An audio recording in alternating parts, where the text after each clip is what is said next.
नमस्कार प्रिय विद्यार्थियों, आज हम मूल्य शिक्षा की चर्चा करने जा रहे हैं। मूल्य शिक्षा क्या है, मूल्य क्या है, इस पर चर्चा करेंगे। मूल्य शिक्षा यानी वैल्यू एजुकेशन। मूल्य मतलब जिसको अंग्रेजी में वैल्यू कहते हैं। मूल्य है क्या? मूल्य का अगर हम शाब्दिक अर्थ की बात की जाए तो उपयोगिता, वांछनीयता, महत्व, इन चीज़ों को भी मूल्य ही कहा जाता है। इसका अर्थ मूल्य ही होता है। हम अगर मूल्य की बात करें तो सबसे पहले बताते हैं कि सामान्यतः किसी समाज में जिन आदर्शों को महत्व दिया जाता है, सामान्यतः किसी समाज में जिन आदर्शों को महत्व दिया जाता है और जिनसे उस समाज के व्यक्तियों का व्यवहार निर्देशित एवं नियंत्रित होता है, उन्हें उस समाज के मूल्य कहते हैं। सामान्य रूप से किसी समाज में जिन आदर्शों को महत्व दिया जाता है और जिनसे उस समाज के व्यक्तियों का व्यवहार निर्देशित और नियंत्रित होता है, सामान्य रूप से उन्हें ही उस समाज के मूल्य के नाम से जाना जाता है। ठीक। फ्लिंक महोदय कहते हैं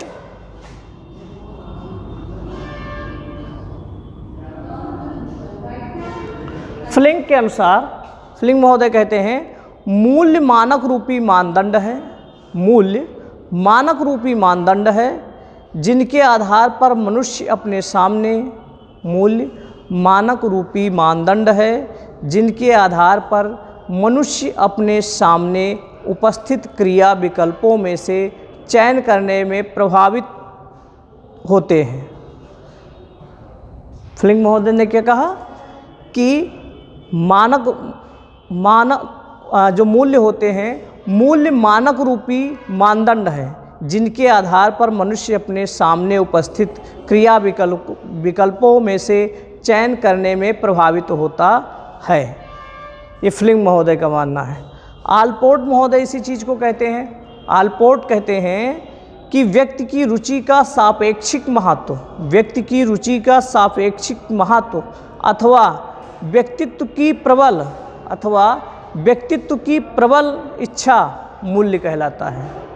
व्यक्ति की रुचि का सापेक्षिक महत्व अथवा व्यक्तित्व की प्रबल इच्छा मूल्य कहलाता है। ये आलपोर्ट महोदय का कहना था।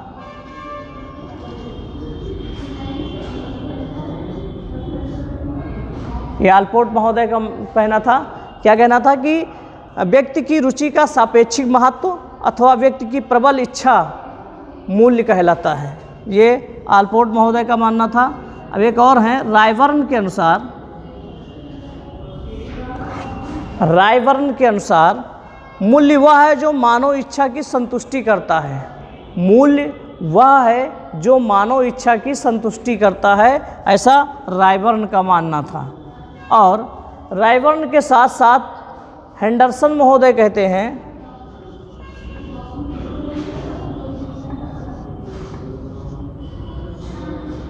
हेंडरसन महोदय कहते हैं जो किसी मनुष्य की इच्छा को संतुष्ट करता है, ये हेंडरसन महोदय कहते हैं जो किसी मनुष्य की इच्छा को संतुष्ट करता है वही मूल्य है। जो किसी मनुष्य की इच्छा को संतुष्ट करता है वही मूल्य है। ये हेंडरसन महोदय का मानना है। केन महोदय कहते हैं, केन महोदय कहते हैं कि मूल्य ने आदर्श एवं विश्वास केन महोदय कहते हैं कि मूल्य वह आदर्श एवं विश्वास या नियम है। मूल्य वह आदर्श एवं विश्वास या नियम हैं जिन्हें कोई समाज या समाज के अधिकांश लोग अपनाते हैं। केन महोदय क्या कहते हैं कि मूल्य वह आदर्श एवं विश्वास या नियम हैं जिन्हें कोई समाज या समाज के अधिकांश लोग अपनाते हैं, ऐसा केन महोदय का मानना है।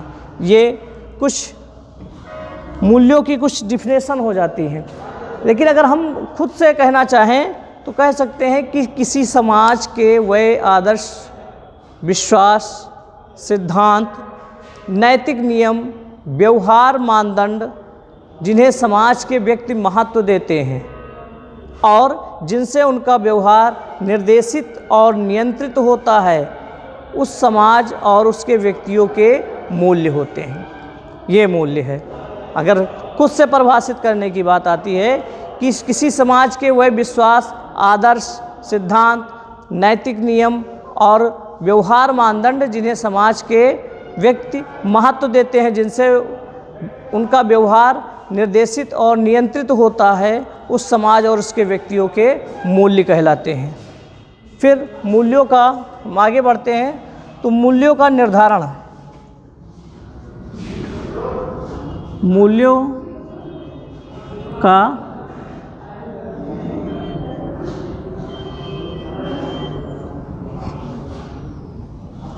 का निर्धारण,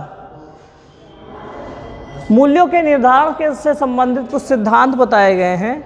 मूल्यों के निर्धारण से संबंधित कुछ सिद्धांत बताए गए हैं।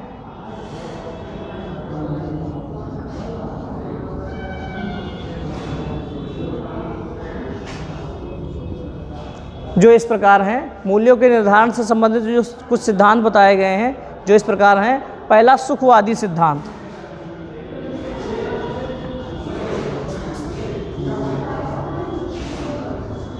पहला सिद्धांत है सुखवादी सिद्धांत।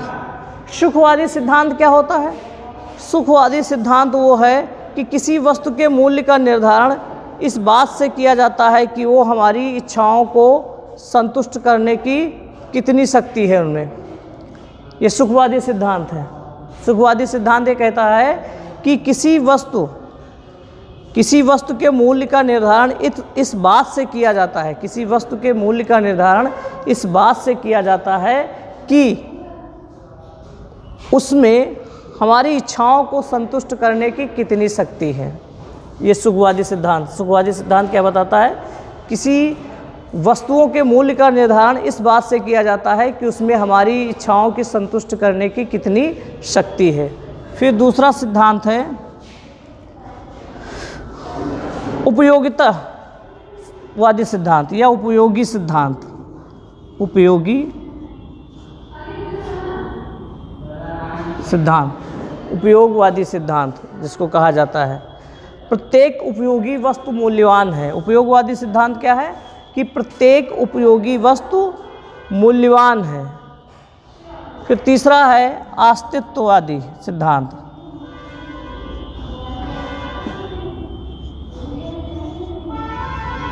अस्तित्व सिद्धांत। अस्तित्व सिद्धांत यह बताता है कि मूल्य अस्तित्व में सहायक होता है। मूल्य अस्तित्व में सहायक होता है। इसके बाद नियमन सिद्धांत।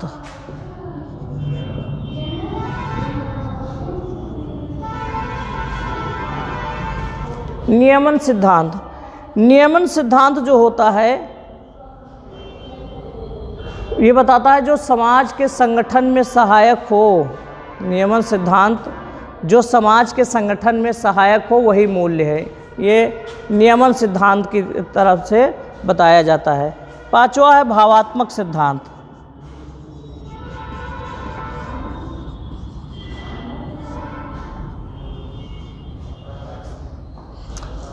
भावात्मक सिद्धांत की जब बात की जाती है तो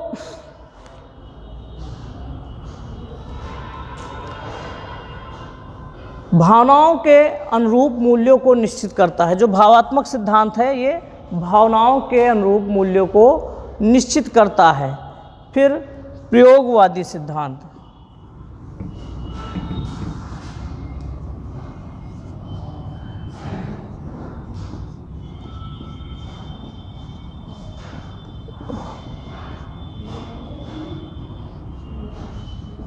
प्रयोगवादी सिद्धांत। प्रयोगवादी जो सिद्धांत है वो वर्तमान और अतीत में किए गए प्रयोग को ही मूल्य है। वो कहता है, प्रयोगवादी सिद्धांत कहता है कि वर्तमान और अतीत में किए गए प्रयोग ही मूल्य है। वर्तमान और अतीत में किए गए प्रयोग ही मूल्य है। फिर अंश एवं पूर्ण का सिद्धांत।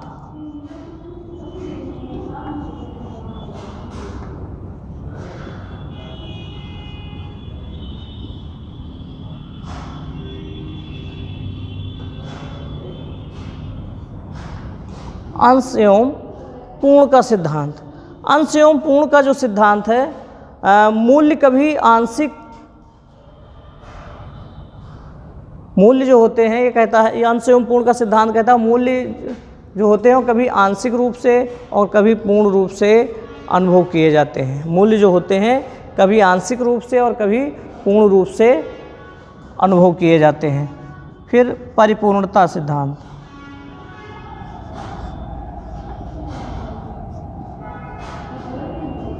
परिपूर्णता सिद्धांत, परिपूर्णता सिद्धांत है जो भी जीवन को परिपूर्णता के साथ संबंधित है, जो भी चीज़ें जीवन के परिपूर्णता के साथ संबंधित है, मूल्य है। परिपूर्णता सिद्धांत ये बताता है कि जो भी चीज़ें मनुष्य के जीवन की परिपूर्णता के से संबंधित है, वह सब मूल्य है। ये मूल्य सिद्धांत है, मूल्यों का निर्धारण सिद्धांत है। फिर बात की जाए मूल्यों का वर्गीकरण।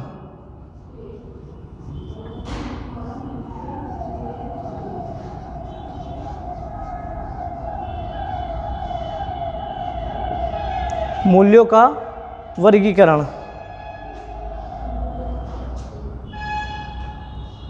वाल्टर जी एवरेट का सबसे पहले हम करते हैं। पहला वर्गीकरण वाल्टर जी एवरेट। वाल्टर जी एवरेट जो थे, इन्होंने 8 प्रकार के मूल्यों का वर्गीकरण किया।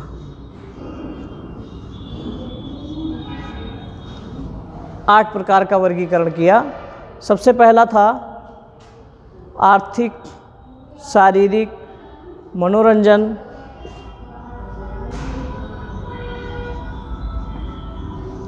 आर्थिक मूल्य,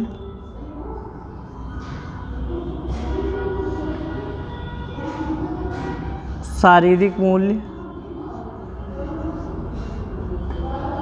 मनोरंजन मूल्य,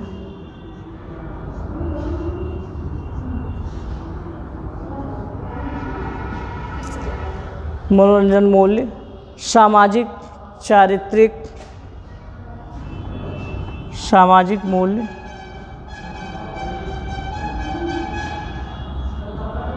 चारित्रिक मूल्य,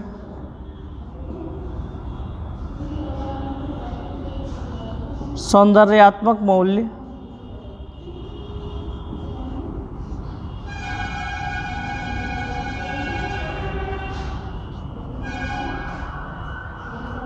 बौद्धिक मूल्य और धार्मिक मूल्य।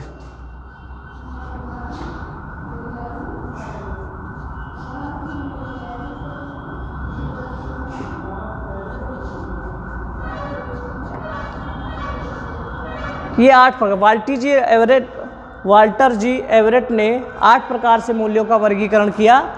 आर्थिक मूल्य, शारीरिक मूल्य, मनोरंजन मूल्य, सामाजिक मूल्य, चारित्रिक मूल्य, सौंदर्यात्मक मूल्य, बौद्धिक मूल्य और धार्मिक मूल्य। इस तरह से 8 प्रकार के मूल्यों का वर्गीकरण उन्होंने किया था। हैरी ब्राउडी महोदय ने 7 प्रकार के मूल्यों का वर्गीकरण किया।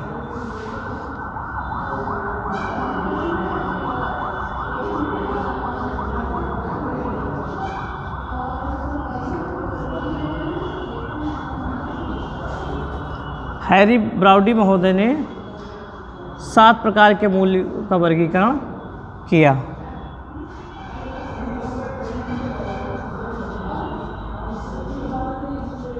ये 7 प्रकार के मूल्यों का वर्गीकरण हैरी ब्राउडी महोदय ने किया था। आर्थिक, शारीरिक, मनोरंजक, संबंधात्मक, आर्थिक मूल्य, शारीरिक मूल्य, मनोरंजक,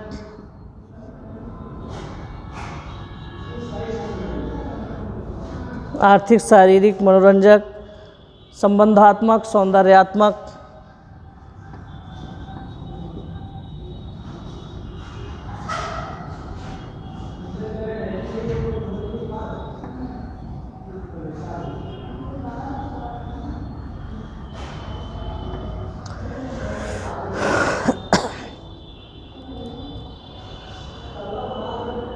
नैतिक, धार्मिक।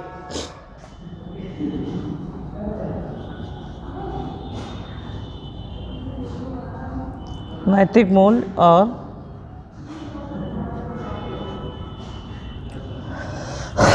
हैरी ब्राउडी महोदय ने 7 प्रकार के मूल्यों का वर्गीकरण 7 प्रकार से किया।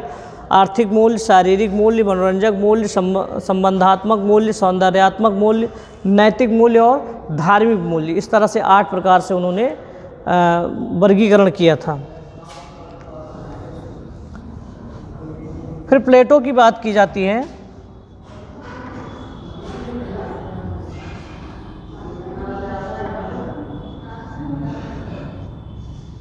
प्लेटो ने जो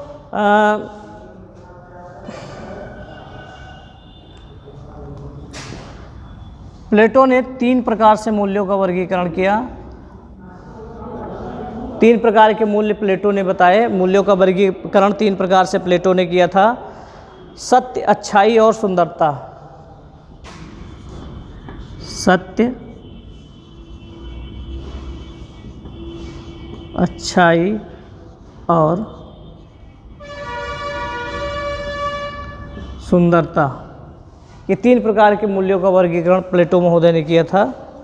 भारतीय जो दार्शनिक है, तो प्लेटो ने 3 प्रकार से मूल्यों का वर्गीकरण किया, सत्य, अच्छाई और सुंदरता। जो भारतीय दार्शनिक हैं, विद्वान हैं, उन्होंने 2 प्रकार,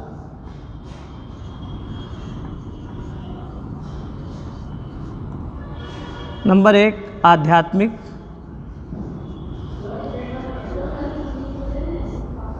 आध्यात्मिक मूल्य और नंबर 2 भौतिक मूल्य।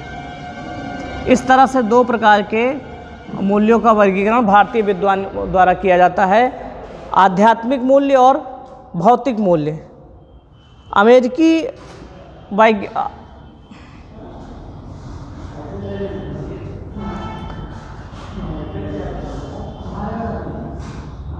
अमेरिका के डेविस महोदय ने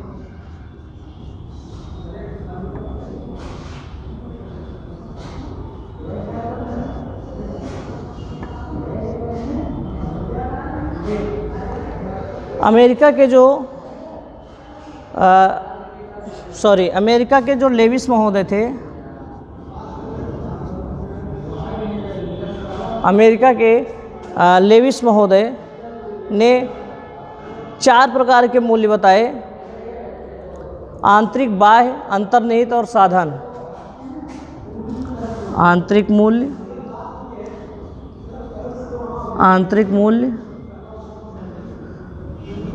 बाह्य मूल्य,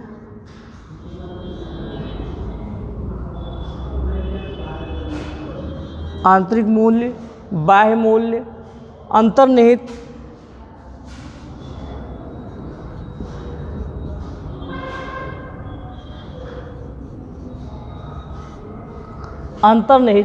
और साधन। तो अमेरिका के लेविस महोदय जो थे, उन्होंने 4 प्रकार से मूल्यों का वर्गीकरण किया, आंतरिक मूल्य, बाह्य मूल्य, अंतर्निहित मूल्य और साधन मूल्य। इस तरह से 4 प्रकार के मूल्यों का वर्गीकरण उन्होंने किया था। स्प्रेंजर महोदय ने 6 प्रकार से मूल्यों का वर्गीकरण किया।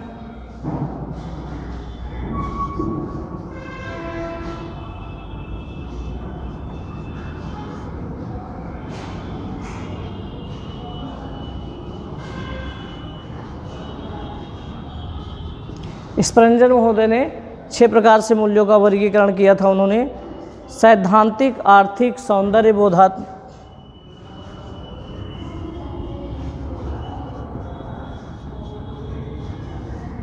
सैद्धांतिक मूल्य, आर्थिक मूल्य, सैद्धांतिक मूल्य, आर्थिक मूल्य, सौंदर्य बोधात्मक, सामाजिक, सौंदर्य बोधात्मक,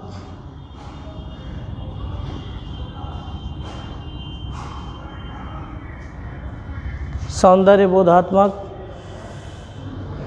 सामाजिक, राजनैतिक,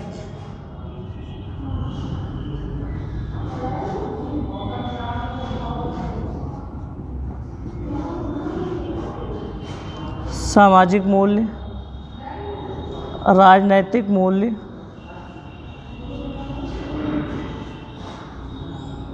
और धार्मिक मूल्य।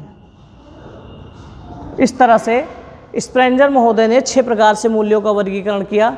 सैद्धांतिक मूल्य, आर्थिक मूल्य, सौंदर्य बोधात्मक मूल्य, सामाजिक मूल्य, राजनैतिक मूल्य और धार्मिक मूल्य। इस तरह से स्प्रेंजर महोदय ने 6 प्रकार से मूल्यों का वर्गीकरण किया।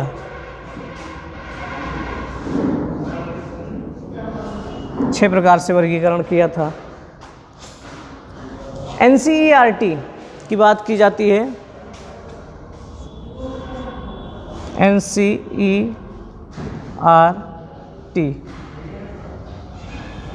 NCERT national council of educational research and training, राष्ट्रीय शैक्षिक अनुसंधान एवं प्रशिक्षण परिषद ने अपने दस्तावेज में 83 प्रकार के मूल्यों की सूची प्रकाशित की थी। NCERT ने 83 प्रकार के मूल्यों की सूची प्रकाशित की।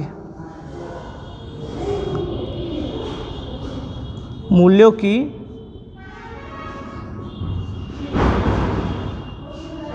सूची प्रकाशित की थी NCERT ने एक अपनी सूची प्रकाशित की थी जिसमें 83 प्रकार के मूल्यों की चर्चा उन्होंने की थी। अब वर्गीकरण के बाद मूल्य शिक्षा की आवश्यकता।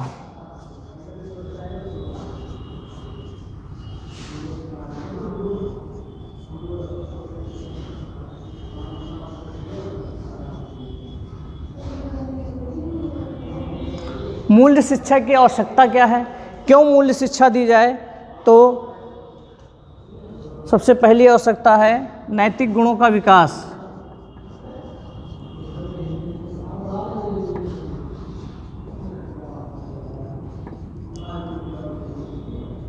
नैतिक गुणों के विकास करने के लिए मूल्य शिक्षा की आवश्यकता है, क्योंकि आज हम देखते हैं कि हमारे नैतिकता का पतन बहुत तेज़ी से हो रहा है, कोई नैतिकता बची नहीं रही है। इसलिए नैतिक गुणों के विकास के लिए मूल्य शिक्षा की आवश्यकता है। दूसरा है सकारात्मक सामाजिक प्रवृत्तियों का विकास।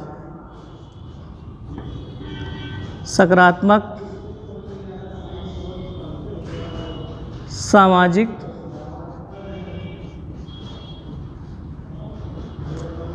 प्रवृत्तियों का विकास। ऐसी प्रवृत्तियां विकसित की जाएं जो सकारात्मक हों, जो समाज में सकारात्मकता के पॉजिटिव सोच के साथ समाज में कार्य करें। ऐसे प्रवृत्तियों के विकास के लिए मूल्य शिक्षा की आवश्यकता है। तीसरा है सर्वांगीण विकास हेतु।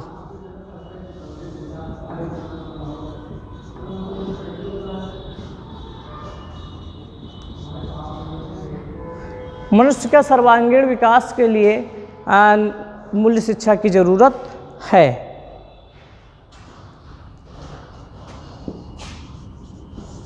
लोकतांत्रिक गुणों के विकास के लिए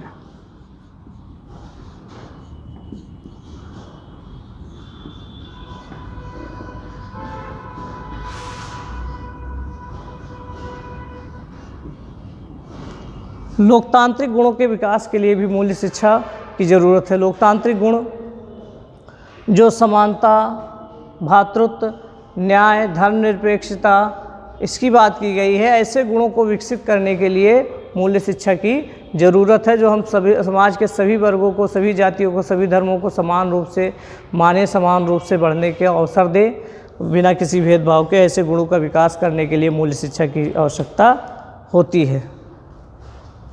पांचवा है सहयोग एवं सहानुभूति।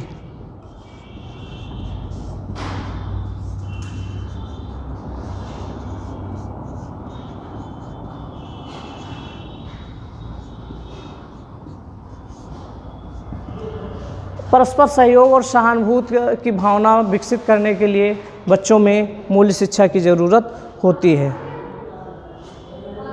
सांस्कृतिक विकास।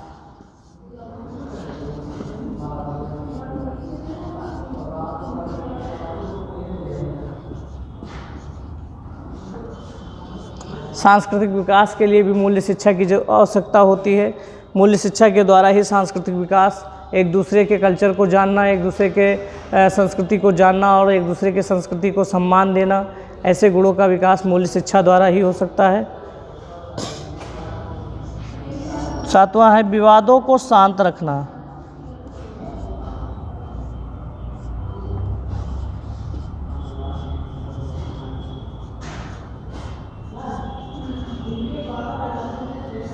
विवादों को शांत रखना।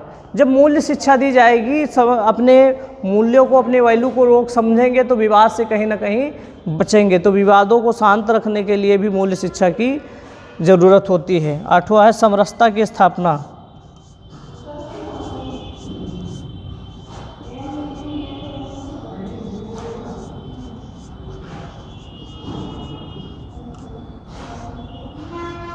समरसता, सभी में आपस में भाईचारा हो, सभी एक दूसरे का सम्मान करें, मिलजुल कर एक साथ रहें और सभी समाज के लिए, राष्ट्र के लिए कार्य करें।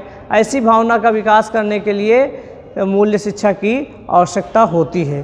तो ये मूल्य शिक्षा का एक संक्षिप्त सा परिचय था। अगर ये वीडियो पसंद आया हो तो हमारे चैनल को लाइक करिए, शेयर करिए और सब्सक्राइब करिए। धन्यवाद।